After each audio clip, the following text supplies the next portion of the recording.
Good day everyone, welcome to my channel. So in this video guys, we will talk about how to be a Linux engineer. Before we start, I would like to say thank you so much to all my viewers, silent viewers, and supporters in my channel. Thank you for watching my videos. If you are new with my channel and then you like this video, please hit the like button. Don't forget to share and please support my channel guys if you are new by clicking the subscribe button. So let's begin. How to be a Linux engineer. Becoming a Linux engineer involves acquiring a combination of education, skills, and practical experience. Here's a step-by-step guide to help you become a Linux engineer. Number 1, educational background. Formal education. Pursue a relevant degree in computer science, information technology, or related field. While not always mandatory, having a degree can be beneficial. Online courses and certifications. Enroll in Linux-focused courses and certifications.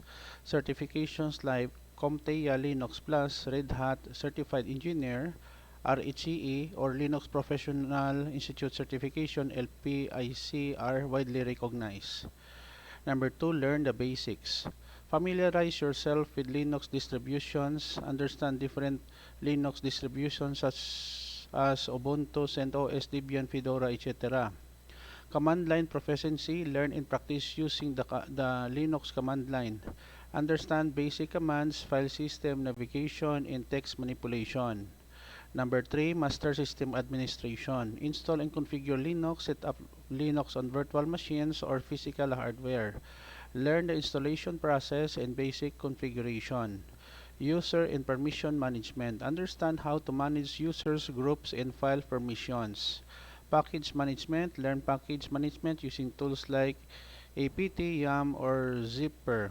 Networking. Gain knowledge of networking concepts including IP addressing, routing, firewalls, and DNS configuration. Number 4, scripting and automation. Bash scripting, learn Bash scripting to automate repetitive tasks and streamline system administration.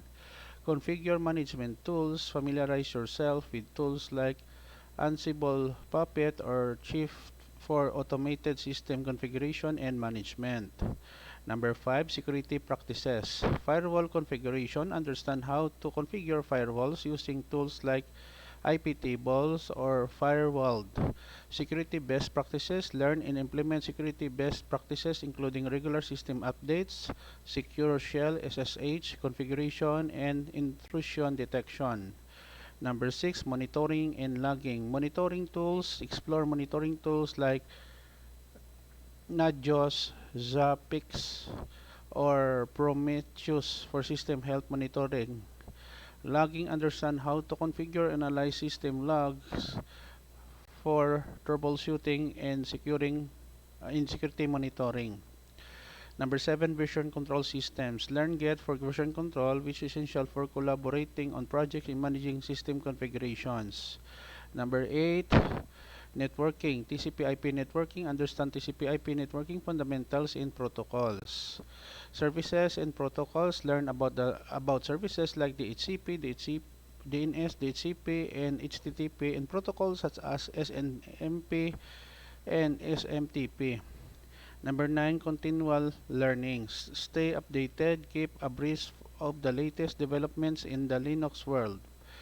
Follow relevant blogs, forums, and communities. Hands-on experience. Regularly practice your skills on real or virtual machines. Set up your own projects and contribute to open source projects. Number 10, build a portfolio.